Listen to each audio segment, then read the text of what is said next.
Halo, selamat siang pemirsa, apa kabar Anda hari ini? Senang sekali saya Reza Siregar kembali hadir menemani Anda dalam Aiju Siang.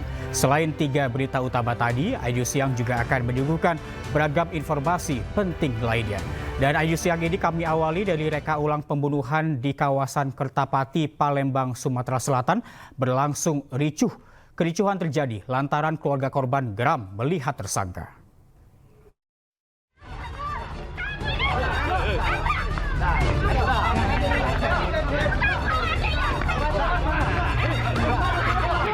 Kepolisian Polsek Kertapati Palembang menggelar reka ulang pembunuhan terhadap tersangka Robi Firly 20 tahun.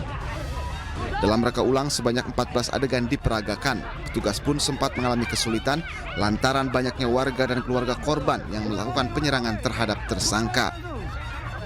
Beruntung tersangka dapat diamankan petugas hingga terhindar dari amukan warga dan keluarga korban.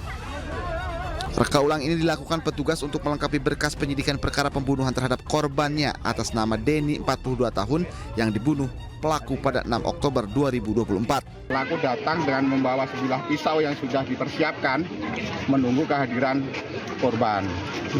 Korban meninggal karena 4 tusukan, 3 di bagian depan, kemudian 1 tusukan di bagian punggung. Rekonstruksi hari ini kami laksanakan untuk memperjelas rangkaian peristiwa yang terjadi berdasarkan keterangan saksi. Kami sesuaikan dengan fakta dari hasil olah TKP. Usai menjalankan reka ulang, pelaku langsung kembali digiring petugas ke Polsek Kertapati untuk menghindari amukan warga. Atas perbuatannya, pelaku dijerat dengan ancaman hukuman penjara di atas 10 tahun. Dari Palembang, Sumatera Selatan, Muhammad David, iNews melaporkan.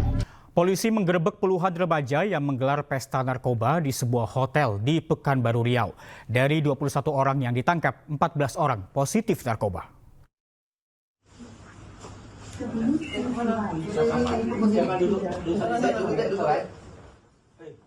Tim Opsnal Subdit 1 Ditres Narkoba Polda Riau menggerebek sebuah hotel yang dijadikan tempat pesta narkoba oleh puluhan remaja di Pekanbaru Riau. Dari 2 kamar hotel yang digerebek tersebut, petugas menangkap 21 remaja yang terdiri dari pelajar SMA, mahasiswa, dan anak di bawah umur. Petugas juga menemukan 3 butir pil ekstasi dan 1 bungkus plastik ganja yang diduga sisa narkoba yang belum digunakan. Menurut keterangan polisi, penggerebekan bermula saat polisi mendapat informasi dari masyarakat mengenai adanya aktivitas terkait penyalahgunaan narkoba. Dari informasi tersebut, tim Ditres Narkoba Polda Riau langsung melakukan penggerebekan dan menangkap 21 orang. Dari hasil penggerebekan kami temukan ada total 21 orang yang terdiri dari perempuan dan laki-laki. Dari 21 orang itu kemudian kami lakukan tes urin, ada 14 yang dinyatakan positif narkoba, ekstasi dan ganja. Ya, sisanya negatif. Di antara 21 orang itu pun ada 3 orang yang masih di bawah umur. Kombes Malang juga menjelaskan dari 3 orang di bawah umur, 1 diantaranya positif narkoba. Polisi mengembangkan kasus ini untuk mencari tahu pemasok narkoba untuk para remaja ini. Dari Pekanbaru Riau, Indra Yosrizal, iNews melaporkan. Petugas Polda Metro Jaya menangkap seorang warga negara Iran atas kasus dugaan penyalahgunaan narkotika. Polisi menemukan barang bukti narkoba seberat 4,4 kg yang dikamuflasekan menjadi keramik.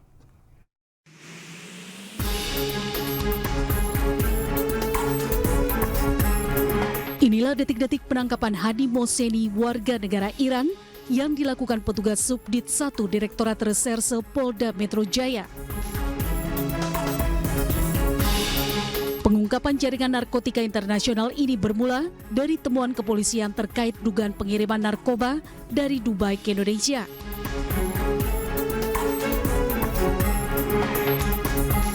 Pihak kepolisian selanjutnya melakukan pemeriksaan pengiriman barang untuk mengetahui siapa penerimanya.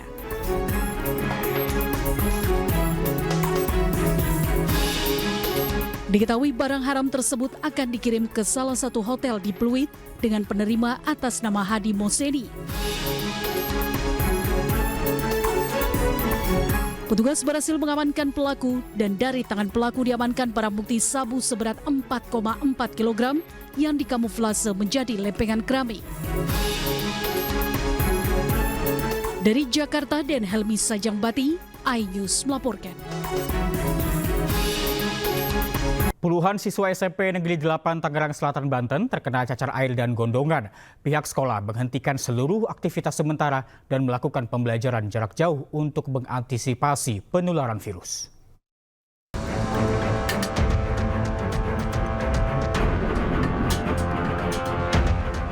SMP Negeri 8 Tangerang Selatan, Banten menghentikan seluruh aktivitas di sekolah dan melakukan pembelajaran jarak jauh usai puluhan siswa terjangkit cacar air dan gondongan. Tercatat ada 23 siswa terkena cacar air dan 8 siswa terkena gondongan.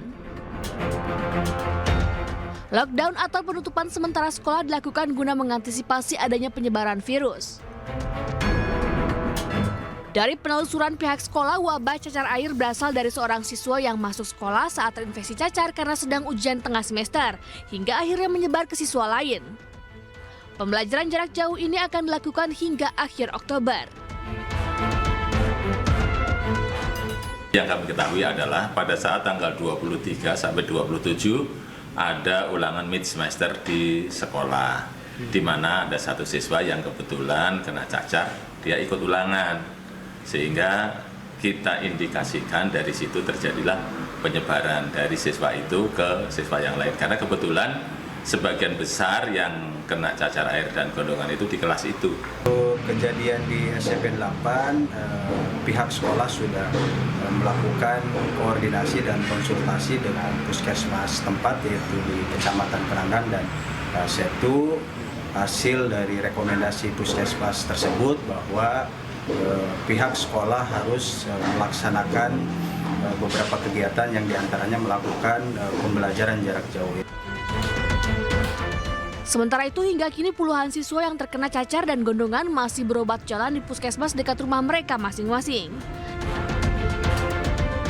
Dari Tangerang, Banten, Nunung Purnomo, iNews melaporkan. Pengadilan Negeri Mojokerto, Jawa Timur menggelar sidang perdana kasus paluan bakar suami hingga tewas. Terdakwa mengikuti sidang secara online lantaran masih menyusui 2 bayi kembarnya. Sidang kasus paluan bakar suami digelar secara daring di Pengadilan Negeri Mojokerto, Jawa Timur. Terdakwa Bribtu Fadilatun Nikmah atau Bribtu Dila mengikuti sidang dari tahanan Mapolda, Jawa Timur. Terdakwa tidak dihadirkan secara langsung di pengadilan atas pertimbangan kemanusiaan, lantaran terdakwa masih mempunyai 3 anak balita, di mana 2 diantaranya merupakan bayi kembar yang masih menyusui.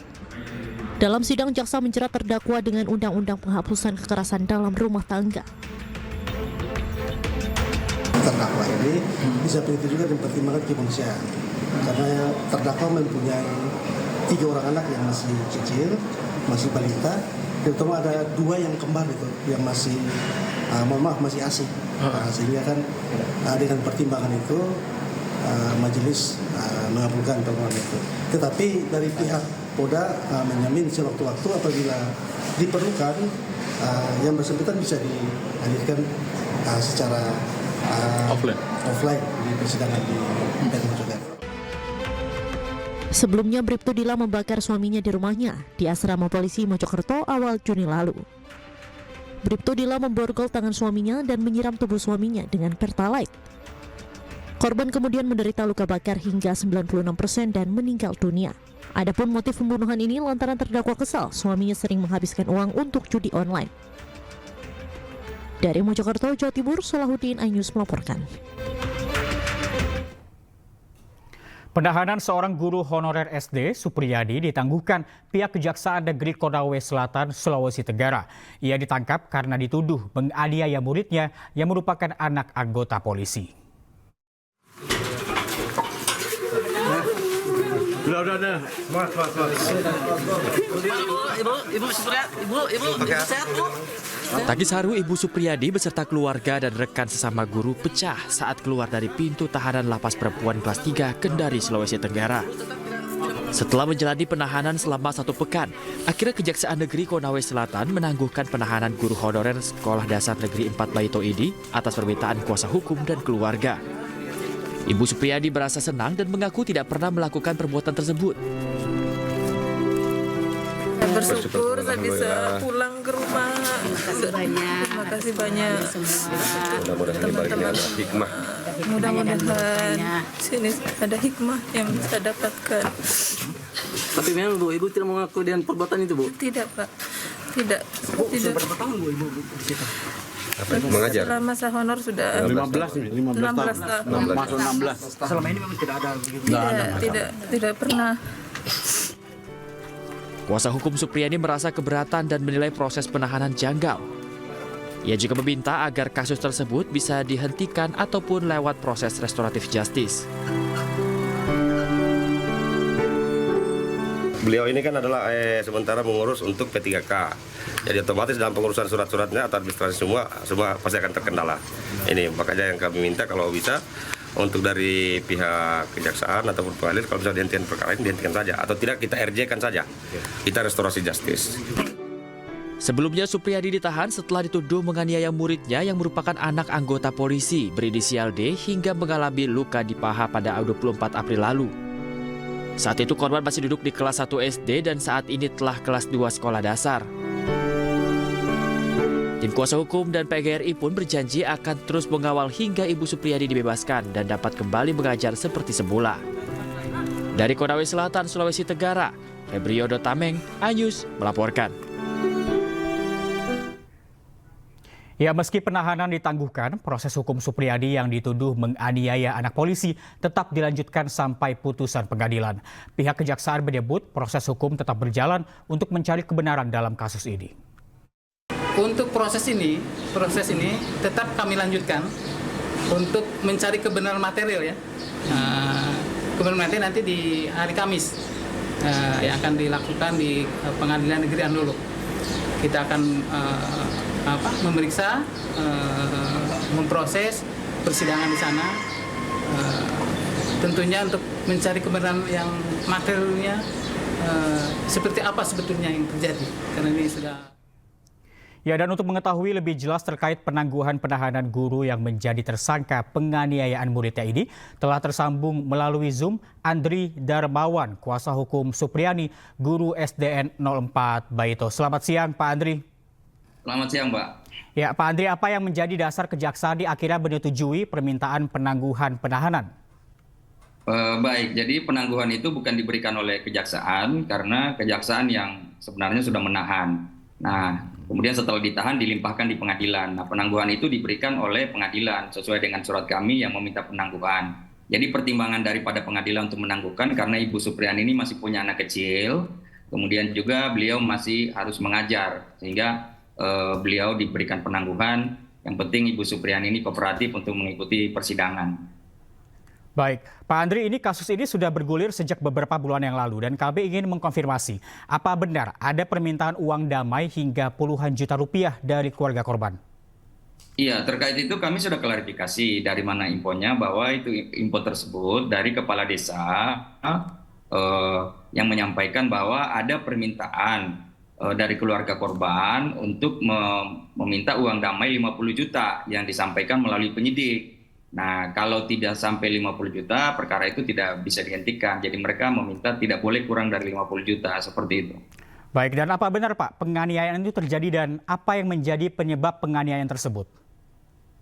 Jadi kalau penganiayaan ini menurut kami sebenarnya tidak pernah terjadi. Dan ini merupakan rekayasa saja. Karena bukti-bukti dari yang dimiliki oleh kepolisian dan kejaksaan itu sangat sumir sekali. Mereka mendasarkan untuk menetapkan Ibu Supriyadi sebagai tersangka cuma berdasarkan keterangan 2 anak kecil. Yang mana keterangan tersebut kan tidak bisa kita anggap sebagai keterangan saksi karena keterangannya di bawah umur dan apalagi tidak disumpah. Nah, sementara bukti visum termasuk foto-foto luka itu tidak sesuai dengan apa yang dituduhkan oleh jaksa. Karena jaksa menurut kami, jaksa di situ menyatakan bahwa Ibu Supriyadi memukul satu kali di paha anak tersebut. Tetapi hasil visum dan foto-foto luka bisa kita lihat dan sudah viral juga di media sosial itu bukan seperti hasil pukulan satu kali, tapi itu ada seperti melepuh dan tergores, seperti ada gesekan-gesekan atau ada penyebab lain. Nah, sehingga kami menganggap bahwa ini memang dipaksakan sekali karena sebagaimana kita ketahui penyidikan ini kan dilakukan di Polsek Baito. Nah, sementara orang tua sebagai orang tua korban yang menjadi pelapor juga adalah anggota di situ di Polsek. Kami melihat ini terjadi konflik of interest, tidak objektif lagi penyidikan ini. Ya, baik Pak Andri, ini apa tapi sebetulnya Pak yang menyebabkan pelaku ini Bu Supriyadi ini memukul korban? Ya, sekali lagi Bu Supriyadi tidak pernah memukul. Apa yang dituduhkan? Seperti misalnya begini, jaksa menuduh bahwa Ibu Supriyani memukul anak tersebut karena anak ini kan di kelas 1A ya. Ibu Supriyani ini mengajar di kelas 1B. Nah, kami sudah klarifikasi juga ke gurunya, guru kelas 1A Ibu Lilis menyatakan bahwa dipukul 8 sampai 10 itu tidak ada kejadian. Nah, kalau jaksa mengatakan bahwa dipukul 10 Ibu Supriyani memukul, justru pengakuan dari Ibu Lilis mengatakan bahwa anak SD kelas 1 itu jadwal pulangnya jam 10, sehingga jam 10 itu sudah tidak ada anak-anak sebenarnya. Jadi ini menjadi aneh, dari mana sebenarnya?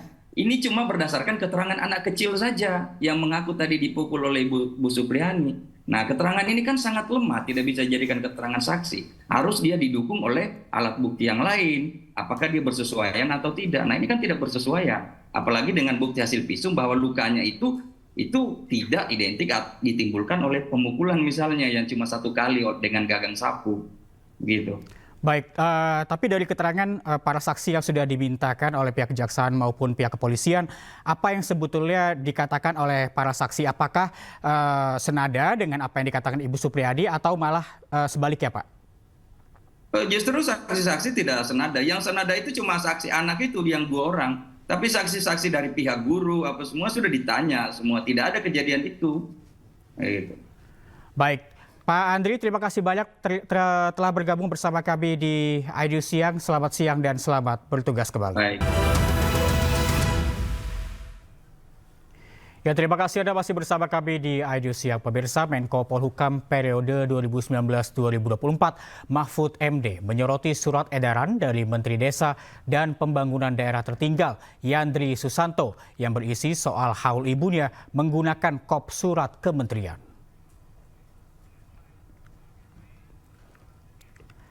Surat tersebut diunggah Mahfud MD di media sosialnya, seraya mengingatkan Yandri untuk berhati-hati.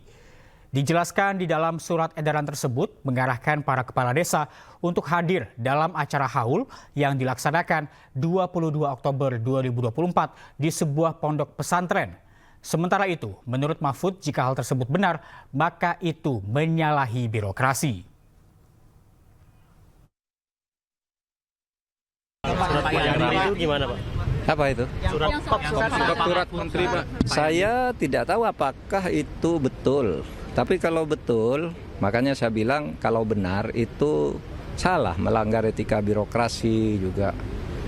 Ya mudah-mudahan nanti segera diklarifikasi. Kan tidak boleh ya urusan pribadi, urusan tahlilan, urusan syukuran gitu lalu menggunakan kop dan stempel menteri. Karena itu berarti lalu menjadi tugas kementerian. Nanti kita tunggu aja lah ininya. Tapi kalau itu terjadi mudah-mudahan tidak terjadi. Kita undang Pak PJ Gubernur tadi diwakili oleh Pak Sekda. Kita undang juga para kepala daerah yang lain. Kita undang juga para rektor, para alim, para ulama, tokoh masyarakat. Jadi itu salah satu yang kami undang itu memang unsurnya itu, ya. Dan ini acaranya tidak ada kaitan unsur politiknya. Tadi rekan-rekan wartawan dengar langsung ya kan. Selama proses berlangsung, murni ini adalah haul emak kami. Kami juga nggak mau ini ditunggu dengan apa. Presiden Prabowo Subianto menghadiri acara serah terima jabatan Menteri Pertahanan yang berlangsung di Gedung Kementerian Pertahanan Jakarta pada Selasa siang. Secara resmi, Prabowo menyerahkan amanat kepada Syafri Syamsuddin sebagai Menteri Pertahanan periode 2024-2029.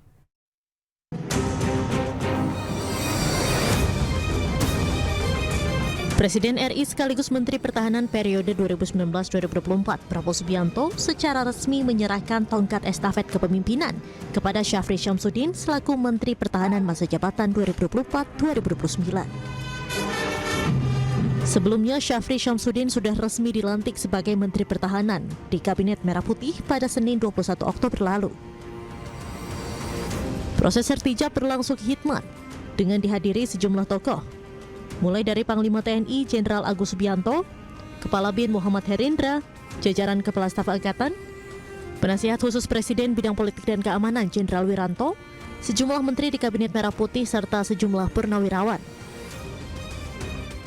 Prosesi serah terima jabatan kepada Menteri Pertahanan Syafri Syamsuddin berlangsung singkat, ditandai dengan penyerahan cindramata sebagai bentuk pisah sambut antara Prabowo dan Syafri. Cindramata tersebut berupa poster kolase foto Prabowo berukuran besar yang dibawa menggunakan mobil disertai iringan pawai musik. Usai melakukan prosesi serah terima jabatan, Menhan Syafri Syamsuddin mengantarkan Presiden Prabowo Subianto dari Gedung Kementerian Pertahanan menuju Istana Kepresidenan Jakarta. Dengan menaiki mobil maung, keduanya menyapa masyarakat yang berada di tepi jalan. Arak-arakan Prabowo dan Syafri juga diiringi oleh pawai marching band dari Akademi Militer. Dari Jakarta, Tim Liputan iNews melaporkan.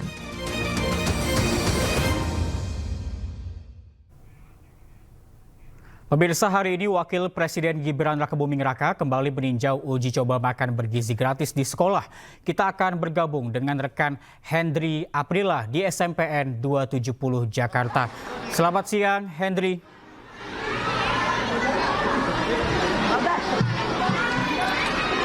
Ya baik, selamat siang Reza dan juga pemirsa. Ini betul sekali. Ini hari kedua, berarti tandanya hari kedua Gibran Rakebuming Raka yang juga melakukan pemantauan setelah sebelumnya dilakukan di SD yang berada di Jakarta Pusat, dan juga hingga saat ini memang antusias dari siswa, begitu juga dengan para guru begitu yang juga ikut antusias dengan kehadiran Gibran Rakebuming Raka. Dan juga untuk mengetahui kira-kira ada apa saja yang sedang terjadi di sini, dan saat ini memang Gibran Rakebuming Raka akan melakukan pemberian begitu statement pada saat pemberian pemantauan, maksud kami pemantauan program makan bergizi gratisnya. Dan jika kita lihat Reza dan juga pemirsa, ini sedikitnya gambaran untuk ada Reza dan juga pemirsa. Inilah Gibran Rakebuming Raka yang juga nantinya akan memberikan keterangan pers begitu, yang juga akan diberikan di depan, tepatnya di depan gedung SMP Negeri 270 Jakarta Utara. Kita sama-sama menunggu bagaimana keterangan pers yang diberikan oleh Gibran Rakebuming Raka setelah melakukan peninjauan begitu, dan juga pemberian untuk peninjauan program makan bergizi gratis. Dan inilah situasi keramaian setelah tadinya siswa dan juga siswi sempat berfoto begitu bersama-sama dengan Gibran Rakebuming Raka selaku Wakil Presiden Republik Indonesia, yang juga tadi para siswa-siswi juga ikut foto bersama dengan guru-guru yang ini sepertinya memang para siswa dan juga siswi juga ikut antusias melihat kehadiran dari Wakil Presiden Republik Indonesia yang ke-14 dengan peninjauan program makan bergizi gratis. Kita simak bersama-sama bagaimana tanggapan begitu maupun keterangan pers dari Wakil Presiden Republik Indonesia, yakni Gibran Rakebuming Raka.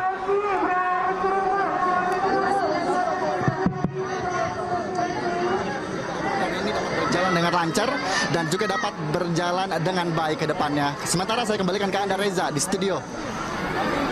Apakah Anda mengetahui menu apa saja yang disediakan pada menu makan bergizi gratis pada hari ini, dan mungkin apakah Anda dapat mewawancarai salah satu anak yang berada di sana? Oke, baik. Sedikit kita coba tanya kepada salah satu.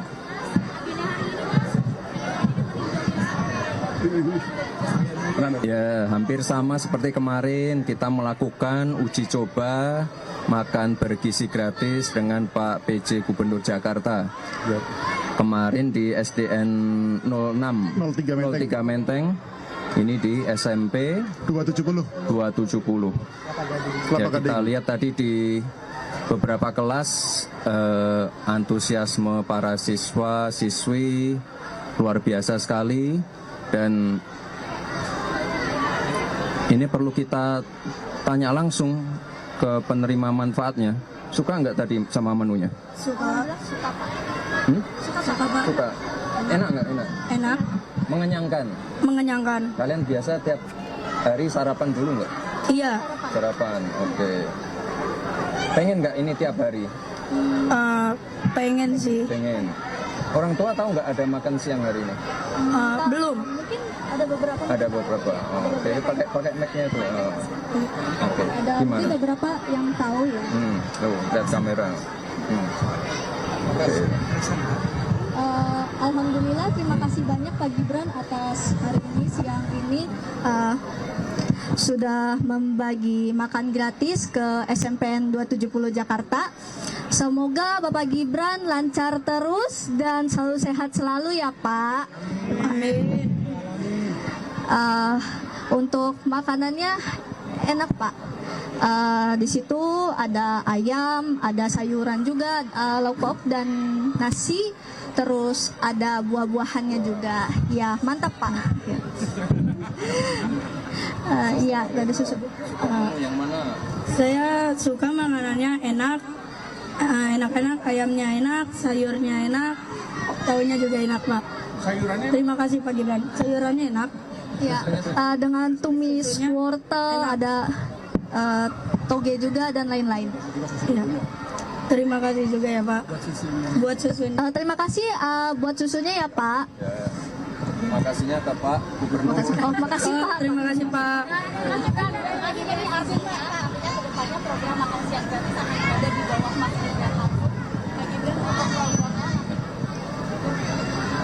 Habis ini kan kita sidang kabinet, kita tunggu arahan dari Pak Presiden Prabowo, ya, itu.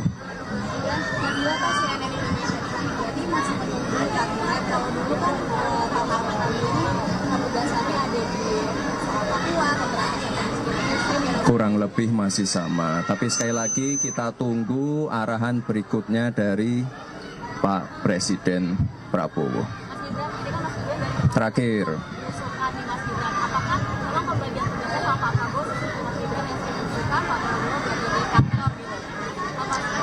kita ini pembantunya Presiden, kita pastikan pembangunan yang ada, pembangunan yang sudah berjalan, ini bisa tereksekusi dengan baik, sesuai timeline yang ada. Kemarin kita ngecek MRT, LRT, lalu ada tempat ini spot center yang ada di Cibubur. Nanti kita akan cek tempat-tempat lain juga. Yang jelas kita pastikan lokasi-lokasi ini, terutama yang proyek strategis nasional ini, bisa berjalan dengan baik sebelum diresmikan oleh Pak Presiden Prabowo. Dah, terima kasih ya, terima kasih. Terima kasih Bapak. Terima kasih Pak. Terima kasih. Oh ya Pak. Pak, tapi waktu itu Bapak Jokowi pernah datang ke stand ini First Crack.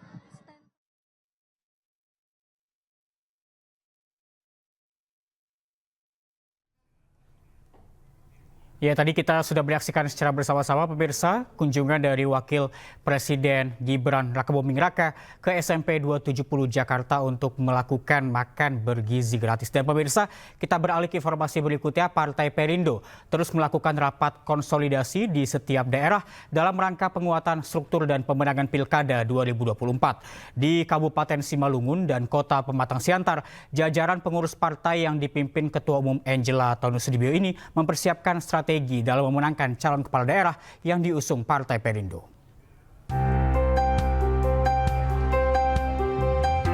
Pengurus dan kader DPW, DPD, DPC Partai Perindo melakukan rapat konsolidasi sekaligus meresmikan kantor DPD baru di Kabupaten Simalungun, Sumatera Utara. Rapat konsolidasi ini digelar dalam rangka mempersiapkan strategi pemenangan pasangan calon bupati dan wakil bupati Simalungun nomor urut 1. Radiapo Hasi Holan Sinaga Azi Pratama Pangaribuan. Bahwa kita di DPD Simalungun tegak lurus memberikan dukungan kepada Pak RHS Ajis dengan nomor urut 1. Jadi kita menggerakkan seluruh kader sampai ke akar rumput dalam upaya pemenangan ini. Kami atas nama DPD Partai Perindo Simalungun siap untuk berjuang habis-habisan. Kami juga menginginkan bahwa DPD Perindo menjadi bagian kemenangan RHS Haji. Sementara itu di Pemantang Siantar, Partai Perindo juga menggelar rapat konsolidasi dan penguatan struktur yang dihadiri langsung calon wali kota Pematang Siantar, Mangatas Silalahi. Konsolidasi ini dilakukan untuk memenangkan pasangan calon wali kota dan wakil wali kota nomor urut 2 yang diusung Partai Perindo, Mangatas Silalahi, Ade Sandrawati Purba. Dukungan pertemuan ini yang jelas menambah spirit energi bagi pasangan Mantap untuk berjuang meraih kemenangan di tanggal 27 November tahun 2024. Sampai sejauh ini salah satu yang paling solid, yang selalu setia mendampingi setiap kerja-kerja Mantap dari Perindo. Seluruh pengurus dan kader partai berlambang Raja Wali mengembangkan sayap ini berkomitmen akan terus berjuang untuk memenangkan pasangan calon kepala daerah yang diusung maupun didukung di Pilkada serentak 2024. Dari Kabupaten Simalungun dan Kota Pematang Siantar, Sumatera Utara, Dharma Setiawan, iNews melaporkan. Presiden Prabowo akan memimpin sidang Kabinet Paripurna Perdana sore ini di Istana Negara. Seluruh Menteri Kabinet Merah Putih hingga Kepala Lembaga akan hadir dalam sidang Kabinet. Rencananya sidang Kabinet Paripurna akan digelar pukul 15 waktu Indonesia Barat. Sebelumnya, Presiden Prabowo melantik 48 menteri, 5 kepala badan setingkat menteri, 56 wakil menteri, kepala badan, penasihat khusus, hingga staf khusus Presiden. Presiden akan melanjutkan persiapan pemerintahan dengan memberikan pembekalan kepada para menteri di Magelang, Jawa Tengah akhir pekan ini. 6. Dr. MA. Ya, lalu bagaimana persiapan jelang sidang Kabinet Perdana? Kita sudah terhubung dengan Esra Ambarita yang kini berada di Istana Kepresidenan. Selamat siang, Esra. Bagaimana suasana jelang sidang Perdana Kabinet? Apakah sudah ada menteri yang hadir? Ya, selamat siang Reza dan juga pemirsa. Kalau pantauan kami di Istana Kepresidenan Jakarta, bahwa persiapan demi persiapan terus dilakukan untuk nanti menggelar dari sidang ataupun rapat perdana di bawah pemerintahan atau pimpinan dari Prabowo Subianto dan Gibran Rakabuming Raka. Sejauh ini belum ada tanda-tanda kedatangan menteri maupun wakil menteri. Namun informasi yang kami dapatkan dari lingkungan istana bahwa nantinya untuk rapat perdana ini akan dikelar pukul 15.00 ataupun pukul 3 sore yang nantinya akan dihadiri oleh sejumlah menteri ataupun menteri yang baru saja dilantik, kemudian juga wakil menteri dan sejumlah kepala badan yang baru saja dilantik beberapa waktu lalu. Kalau mengutip pernyataan dari Budiman Sujatmiko yang juga kemarin dilantik sebagai Kepala Badan Pengentasan Kemiskinan, ia menyampaikan tema besar untuk sidang ataupun rapat perdana ini adalah berkaitan dengan arahan Presiden Subianto untuk mewujudkan visi yakni menuju Indonesia Emas 2045. Tentunya menjadi hal menarik kita cermati bahwa nantinya dalam rapat ini akan membicarakan terkait tantangan Indonesia ke depannya, kemudian juga permasalahan-permasalahan yang belum dituntaskan, dan nantinya ini dapat mendapatkan arahan maksud kami dari Presiden Prabowo Subianto untuk ditindaklanjuti dalam 100 hari kerja. Dan nantinya pernyataan-pernyataan ataupun statement-statement dari masing-masing menteri maupun wakil menteri ini perlu kita cermati bersama dalam 100 hari kerjanya. Dan setelah ataupun agenda dan tindak rapat ini, dari Prabowo Subianto juga sudah memproyeksikan bahwa nantinya akan digelar agenda di Magelang yakni 25 Oktober hingga nanti 27 Oktober untuk mengikuti pelatihan akademik dari militer untuk lebih lanjut mengenai bagaimana nanti memajukan Indonesia lebih sejahtera sesuai dengan arahan dari Presiden Prabowo Subianto. Demikian Reza yang bisa saya sampaikan. Kembali ke Anda di studio. Ya, kita nantikan sidang perdana Kabinet Merah Putih yang akan dilaksanakan pada hari ini. Terima kasih Esra Ambarita melaporkan langsung dari Istana Kepresidenan Jakarta. Selamat. Pemirsa masih di iNews Siang bersama saya Rosalyn Jo. Pemirsa, kebakaran terjadi di gudang dan lapak barang bekas di Kota Bekasi, Jawa Barat. Banyaknya barang dan material yang mudah terbakar membuat petugas pemadam kebakaran sempat kesulitan untuk memadamkan api.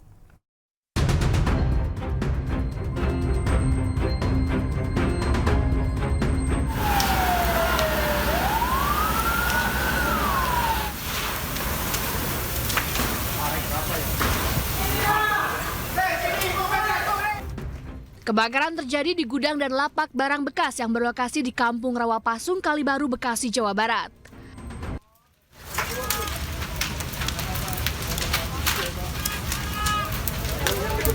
Api berkobar disertai dengan asap hitam pekat meluas ke gudang dan lapak barang bekas lainnya.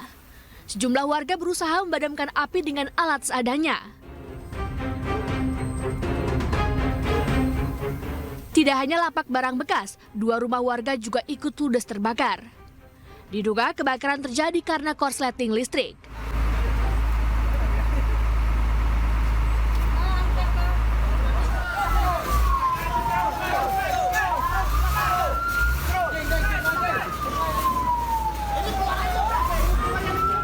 Sebanyak 8 unit mobil pemadam kebakaran dan 2 unit mobil rescue dikerahkan ke lokasi kebakaran. Petugas sempat kesulitan untuk memadamkan api lantaran mayoritas material yang terbakar berbahan plastik dan kayu.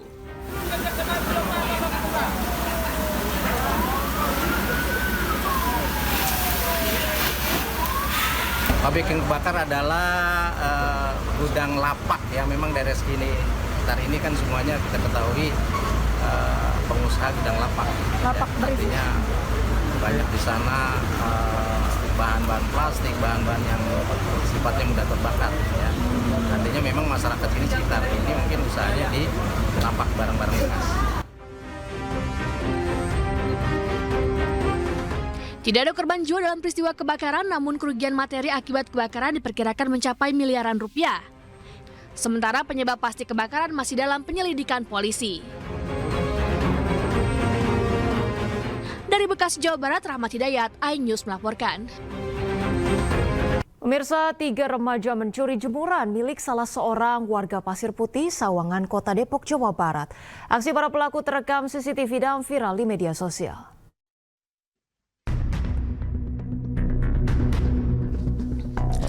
Dalam rekaman CCTV, tampak 3 remaja yang terdiri dari 1 remaja laki-laki yang bertugas sebagai joki, sementara 2 remaja perempuan bertugas sebagai eksekutor. Dalam aksinya itu, mereka datang berboncengan menggunakan sepeda motor. Usai berhasil menggasak jemuran milik korban, pelaku pun kembali berbagi tugas. 1 remaja perempuan naik di atas motor, sementara 1 remaja perempuan lainnya jalan kaki sambil memegang jemuran tersebut. Menurut korban, peristiwa itu ia ketahui dari laporan tetangganya yang memiliki CCTV saat para pelaku beraksi. Ia pun menegaskan bahwa aksi pencurian di wilayah tempat tinggalnya kerap terjadi. Kejadian jam berapa sih, Bu? Kejadian malingnya jam 11, tapi saya dapat laporan jam 2-an. Itu selain jemuran ada lagi nggak, Bu? Enggak, malah gantungan jemurannya diambrak di luar, di bawah. Nggak dibawa sama dia, tapi jemurannya aja yang dibawa. Pihak kepolisian dari Polsek Bojongsari sudah mendatangi lokasi kejadian dan meminta korban untuk membuat laporan. Korban pun berharap agar para pelaku segera ditangkap karena aksinya sudah sangat meresahkan. Dari Depok, Jawa Barat, Iyung Rizky, iNews melaporkan. Pemirsa, aksi seorang wanita yang hendak melompat ke Laut Selatan Watu Ulo, Jember, Jawa Timur digagalkan warga yang curiga dengan gerak-geriknya. Jika terlambat sesaat saja, wanita tersebut bisa hilang ditelan ombak.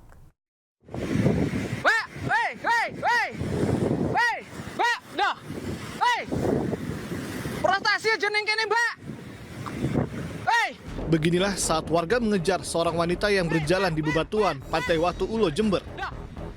Meski sudah diperingatkan akan bahaya ombak besar, wanita itu tetap berjalan menuju ujung bebatuan.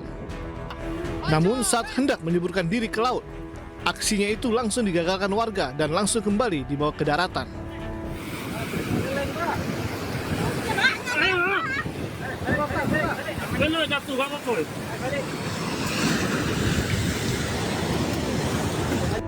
Sebelumnya, wanita tersebut datang ke Pantai Watu Ulo seorang diri.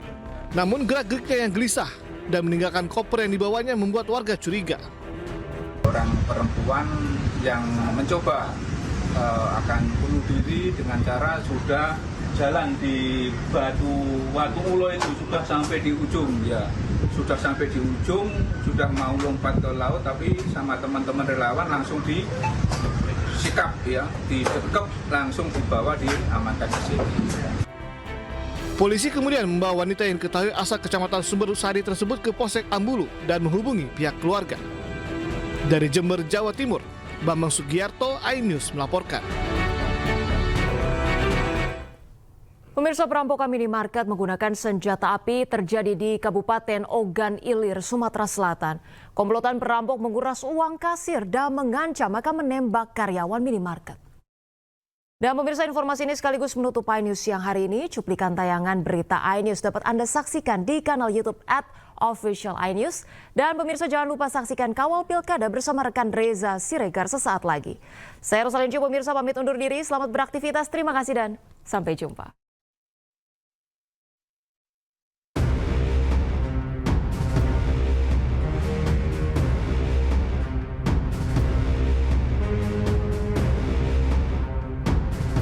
Dari rekaman CCTV terlihat ketiga pelaku masuk ke dalam minimarket. Saat itu minimarket tersebut hendak tutup, ketiga pelaku langsung menuju ke kasir. Salah satu pelaku menodongkan senjata api sambil mengancam akan menembak apabila ada perlawanan. Dua pelaku lainnya mengambil uang di kasir dan beberapa barang di etalase. Dari rekaman CCTV, Subdit Jatanras Polda Sumatera Selatan berhasil meringkus ketiga pelaku, ketiganya diketahui merupakan residivis.